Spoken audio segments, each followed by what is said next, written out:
This is episode 7, Creating Time for Lettering. Welcome to the Hand Lettering Podcast. I'm Tam Love, hand lettering artist with a degree in art and design, and more than 10 years experience specialising in pencil illustrations. I write and create for letteringtutorial.com, a place to find tutorials, interviews, resources and more. Join me as I talk about all things lettering. Hello and a big warm welcome to episode 7 of the Hand Lettering Podcast. I'm going to do my best to sound normal and healthy in this episode this week. I have been recovering from some germies, so my head area has been pretty stuffy for a few days and I haven't been able to breathe wonderfully well, so I'm going to apologise if any of that does work its way in. All being well, I will hopefully sound mostly normal. My throat isn't as bad as it was, so let's hope it all goes okay.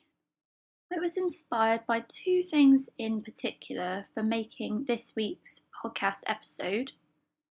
In episode 5 of the Hand Lettering Podcast, starting something new and following it through, I spoke very briefly about time and how just a small amount of practice is better than no practice at all.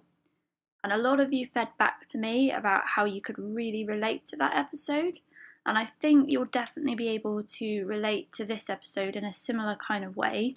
So that was one thing that inspired me, because I felt like talking about time, where I only touched on it briefly in that episode, there's so much more to say about it, which is obviously what I'm doing with this episode. The second thing that inspired me to create this podcast episode was a conversation I had recently with a friend of mine. The friend mentioned that they wanted to start kind of a new venture up at the beginning of the new year and share some work of theirs online and try and build up a bit of a community around that. And they started to ask me questions about what I do for letteringtutorial.com, not so much like what you see at your end when you're browsing the website or watching a video or listening to the podcast, but kind of how I create those things. So what I use to create the website and how I go about making the videos. It was those sorts of questions. I said, it's all very well knowing all of this information, but you also need to make sure you have enough time to set aside to actually create the content that you want to put out and share with other people. If you haven't got time to create the content, then you've got nothing to share. At which point then my friend turned around and said, I don't actually think I've got time to do this. After my friend said that they didn't have time, or they didn't think that they had time to continue with their idea, I proposed a solution for them to try and create a bit more time back up in their life and in their schedule. And I'm going to talk about that solution in a moment, along with many others that you can have a go and try and put into action if you are struggling to find time to create or practice your lettering. If you gradually want to improve at lettering and maybe even reach a point where you kind of can go pro with it and go professionally and maybe make a living from it, then you do need to set aside time to practice and develop and learn and grow and create work and share work and get your name out there. So it is incredibly important to set time aside to do those things if you're not already. If you are struggling to find time in your life to do all of those things, then this episode should definitely help you free up some of your time again. And it's not going to cover every single thing you can try, but hopefully it will give you a few good ideas, and then you might be able to create some more of your own or adapt some of them to work better for you. These methods of creating time are in no particular order, so it's not a case of the first suggestion is what's going to work the best or anything like that. They're literally just in the order that I noted them down in. As I just mentioned, try which ones you like the sound of best, or which ones seem most realistic for your life, and see how you get on.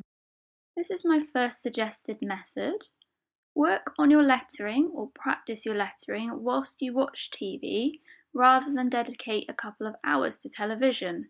In the past, I've spent a lot of time watching television. It wasn't, I think, until I reached art college where I realised that I could actually multitask and that I could work on my art assignments whilst having the TV on. Now, admittedly, there will be bits of whatever you're watching that you'll miss. You'll hear, obviously, all of it, depending how hard you're concentrating on your work. There'll be bits of the visual side of it that you'll miss, but it can be quite a good way of working because it's similar to listening to a radio or, for example, listening to my podcast, which, as I mentioned, I think in the first episode is one of the main reasons why I made this podcast episode, so that you could listen and letter at the same time. The two often go quite well hand in hand for creativity. You don't always want to just be sat there in complete silence working on a project. If you spend a lot of your time watching television, this could be a good way to go, as it will allow you to create some time to practice your lettering or complete lettering projects that you're working on, and it means you don't have to sacrifice anything. If you are a little worried about missing some of the stuff on your programs visually, I would recommend asking yourself, do you use your mobile phone or your cell phone a lot during the stuff that you watch? So are you texting people? Are you on Facebook? All of those things, again, distract you from what you're actually watching. You probably don't realise it, but you could well be missing out on 10 or 15 minutes each time that you're watching something or you're glancing down at your phone. So if it's acceptable to lose that much viewing time by looking at your phone, then it's definitely acceptable to be working on something creative at the same time as having a show on. It's just worth a thought.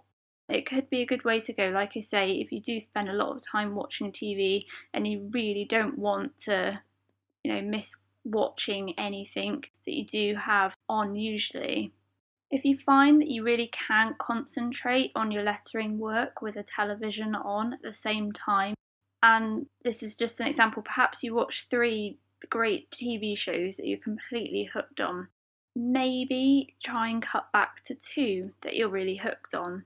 With so much stuff being on demand and being streamable later, you've got so many catch-up services available now, it's really easy to go back and watch things at another time. I don't think there's actually one TV programme I watch now that I watch exactly when it comes on.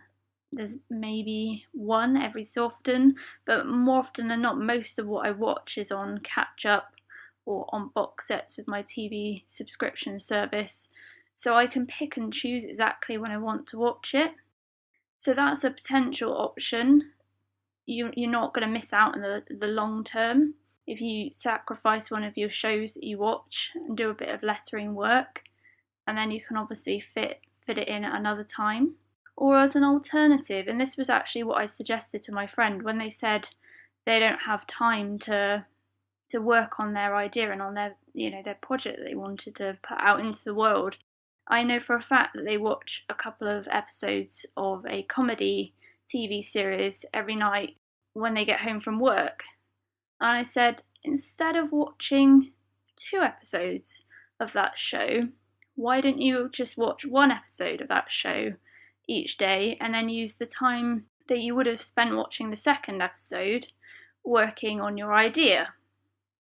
And I think they really, really liked the idea. I think it kind of hit home that actually I'm not really losing out on much there, because I still get to watch, the TV show that I love, but at the same time then I can create this thing that hopefully I'm going to love as well. So that's another option, is just cut back on the amount that you're watching. You don't have to cut it out completely, you don't have to go TV cold turkey but just try it in a smaller dose and then use that time you would have watched something to work on your lettering instead. Another way of creating time is avoiding distractions. I just mentioned in the first method that using your phone can suck up an awful lot of your time without you even realising it. And social media is one of those biggest things that can take your time away. I've spent, on some of my days off in the past, I've spent most of the day just on and off my phone, checking Facebook, watching silly videos of pugs in costumes and cats doing mischievous things. And I mean, it's nice at the time when you watch some silly stuff, and it's nice to do it once in a while, but you can sometimes lose, like I say, a lot of time doing that. So if you are one for checking social media really frequently, maybe you check it every half an hour, maybe every hour, maybe every couple of hours. That's still quite a lot when you add it up throughout the day. So what I'd recommend is set a couple of times in the day that you do check on social media. Again, you don't have to cut it out completely. You're going to end up a bit miserable and probably feeling a bit isolated if you do that. But just limit when you do check social media. So I usually check in when I wake up and see if anything's happened or changed dramatically overnight. And then I'll usually check it either just after I've had my tea in the evening, or if I'm not too tired, I'll check it just as I'm going to bed. And then I try and avoid it throughout the rest of the day unless I'm responding to lettering tutorial related stuff like comments and that sort of thing. Otherwise, if it's my own personal stuff, I try and steer clear and not get distracted, because I know I will lose time to cute kitten videos. So that's another suggestion. Just limit when you go on, and hopefully that might free you up. Even if it frees you up 20 minutes in a day, that's 20 minutes then that you could spend lettering or practicing lettering. And over a week, that's an hour, and well, over an hour and a half over just 5 days. So it all adds up. If you work a job where you've got to get public transport, or you go to school and you need to get a bus, and you find you've got time where you're just stood at a bus stop or stuck in a train station, those sorts of situations where you could be doing something useful but you can't do anything too extreme, it doesn't mean you can't still use them to do a bit of lettering and a bit of practice. You can get pocket-sized notebooks that you can carry around quite easily in your pocket or in a bag, and just take a pen or a pencil with you as well. And then you can practice and draw if you're out and about. You might get a moment, where you actually feel a big dose of inspiration and you want to get that idea down, and you've got all the tools and equipment with you to get the basics on paper there and then. So it's got its advantages, not only just for allowing you to perhaps do a bit of practice where you were just sat wasting or killing time before.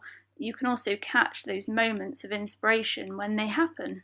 This is a suggestion for if you have kids and you're struggling to find time. I know it can be really hard when you've got children to free up a bit of time for yourself or for anything really, but there's a few ways you can still create little bits of time here and there. Children obviously like to be entertained and they require a lot of attention. One of the things you can do with them is sit down and do something creative, which in most cases they tend to love that option. And you can actually set them up with a lettering task of their own, so you could get them to paint letters.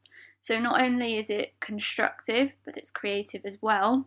And if they can see that you're doing the same sort of thing, they're probably more likely to be invested in what they're doing. Children often like to mirror what they see their parents doing. So if you're sat there practicing some brush lettering, your kids, and you set them up with a bit of paper and some paints, your kids are more likely to want to partake and do the same. So you can kind of kill two birds with one stone there. That might be an option if you have kids. Obviously it depends on your children's attention span and how old they are as well, but if they're at the right sort of age, that might be a good solution. You can just sit down as a family and work on a project as such together.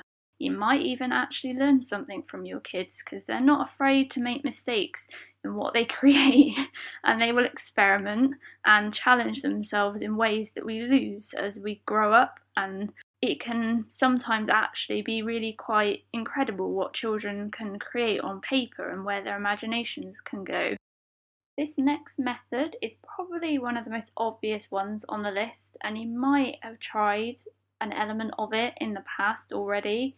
It's probably the first thing people actually think of when trying to create more time in their lives. Get up just a little earlier or go to bed just a little later. I'm sure many of you have probably tried the get up just a little earlier element of that method. I've certainly tried it a number of times and I found it really doesn't work too well for me, but that's because I'm not a morning person at all. I really struggle in the mornings. I think some of it is where I'm hungry, my concentration levels are really useless, I feel really tired still, quite slow, my energy levels are not great. Whereas as the day goes on, I find that picks up more and more throughout the day until the evening, where I seem to be at kind of full production rate and I'm more creative and I come up with more ideas and I get more stuff done. That's when I seem to work best.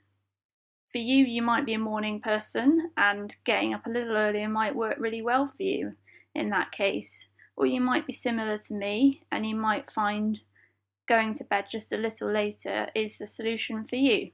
You don't have to go to bed massively later, 20 minutes, half an hour maybe, and then that gives you, if you did that every day in the week for 5 days, again, that gives you a good amount of time to letter and practice, and it's certainly better than no time doing it whatsoever.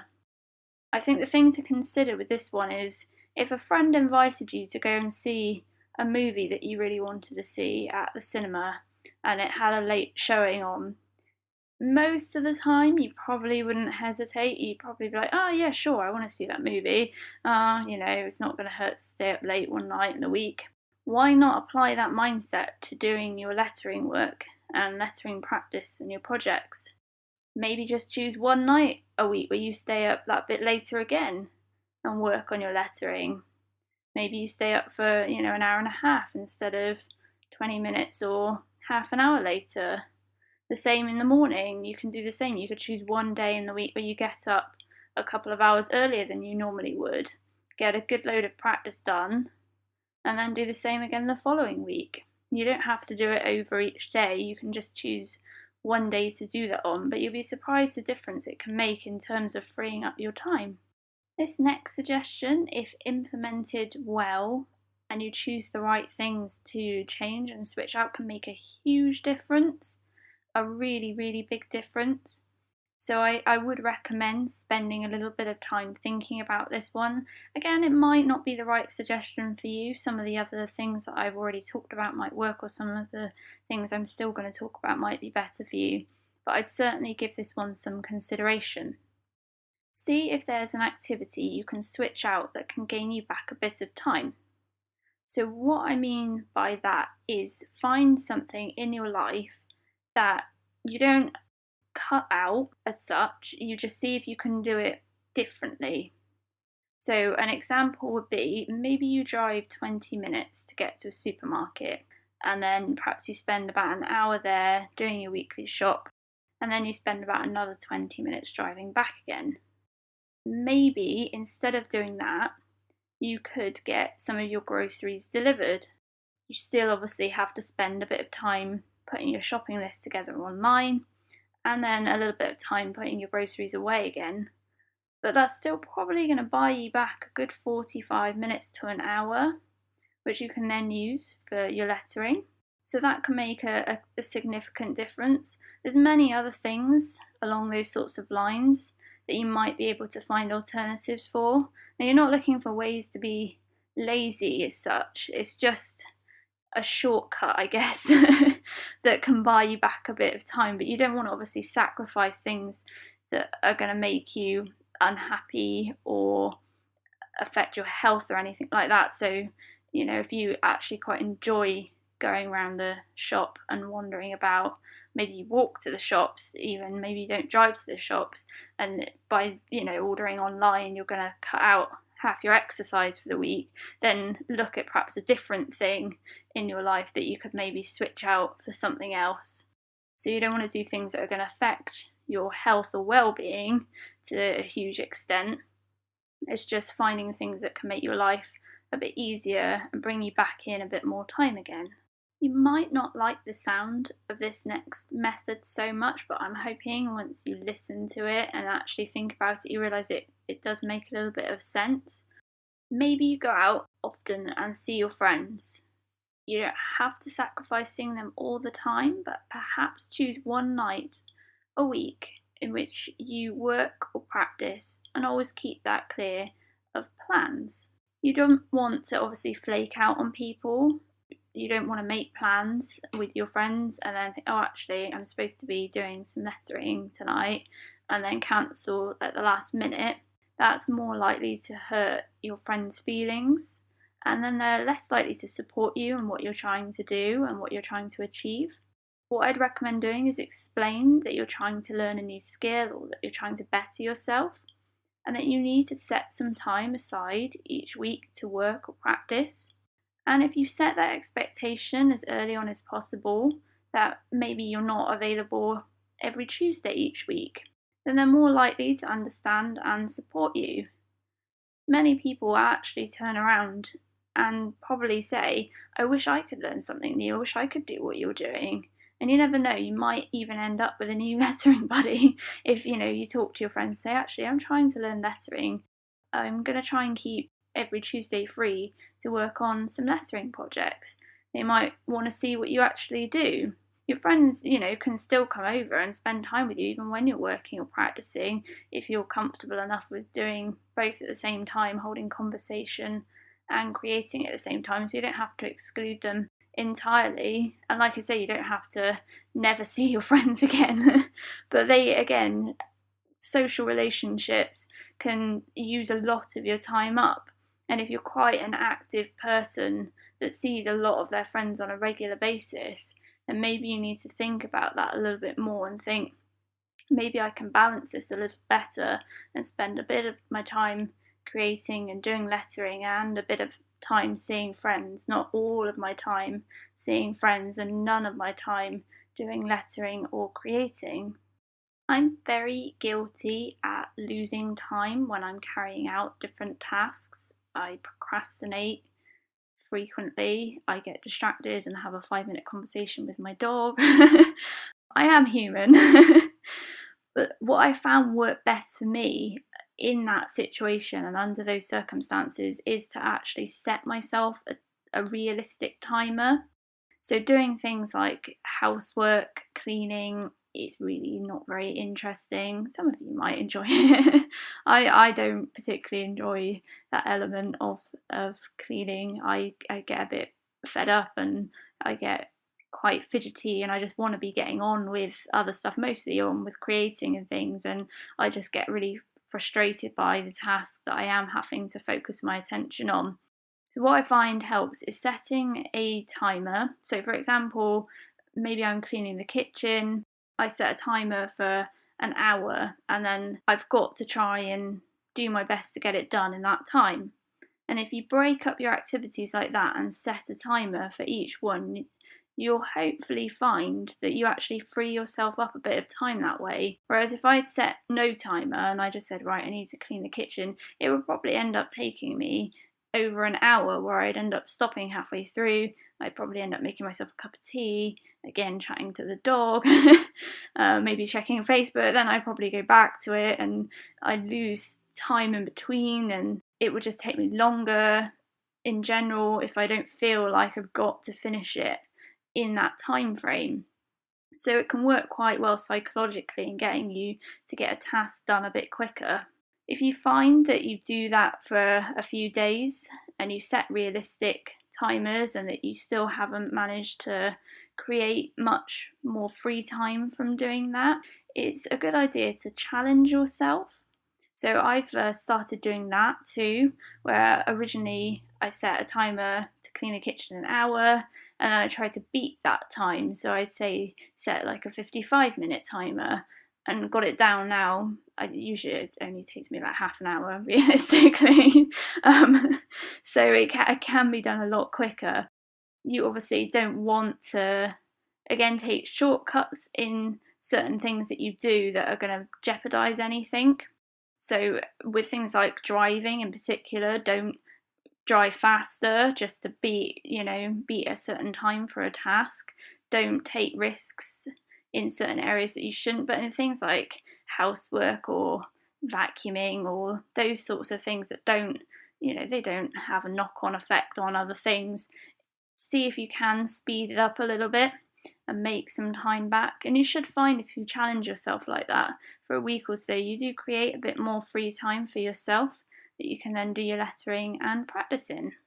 If you find that after considering all of these suggestions that you're still having difficulties in freeing up your time, there's one more thing that you can try, and then try and reapply some of these suggestions after, and you'll probably find that will work quite well.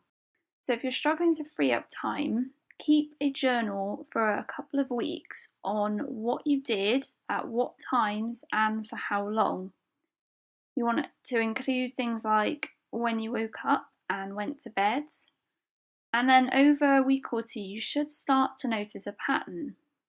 It might be that you do a lot of activity and that you're just going to have to choose whether you're really serious about learning lettering and a new skill, and maybe bump one of those activities. So it might be, like I say, seeing friends 4 days a week, and it might be that you're going to have to choose a day where perhaps you don't do that anymore. Or it might be that maybe 3 times a week that you call your friends and you chat for an hour each time. Instead, maybe why not letter and chat on the phone at the same time, because there is always speakerphone.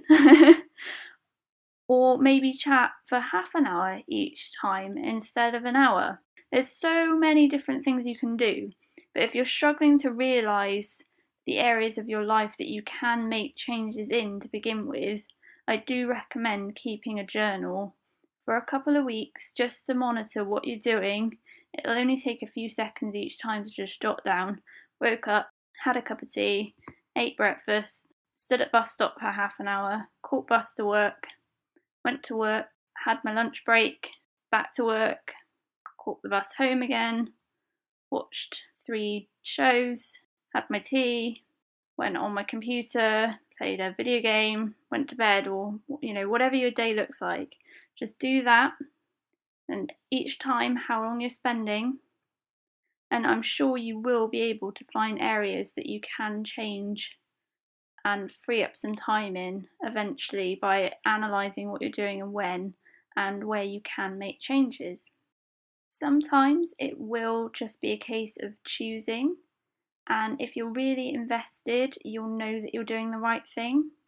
It's a weekend right now when I'm recording this. I'll edit it and then it'll be live very shortly. But I could have popped out and got myself a hot chocolate today because I really, really wanted one, because it's absolutely freezing here in the UK. And I live in an old building with not fantastic heating, so a hot chocolate would go down well. But I've been good. I've used my time to create this instead. I could have also popped round to see a friend this afternoon. I've got a couple of friends that I can just drop by on and say hi without prior arrangements. And if I've just got enough time after recording this, then I might well be able to just fit that in still. But I am here on my day off recording this podcast episode because I am invested in what I'm doing. I know I'll feel a lot better later knowing I used my time like this too, rather than doing something else. I mean, I could have watched a couple of TV programs that I still need to catch up on, and that would have temporarily entertained me and made me feel happy for a while, but I can always catch up on those later still when I'm eating, or just before I go to bed when I'm way too tired to concentrate on anything else or do any kind of lettering. You just need to find what works for you. These are just a few suggestions. Like I say, adapt them and see if you can think of some of your own as well. If you do have any really helpful suggestions on alternative ways of freeing up your time, please do feel free to comment in the show notes for this episode. You can find those at letteringtutorial.com/hand lettering podcast 7, and that's in numerical number 7.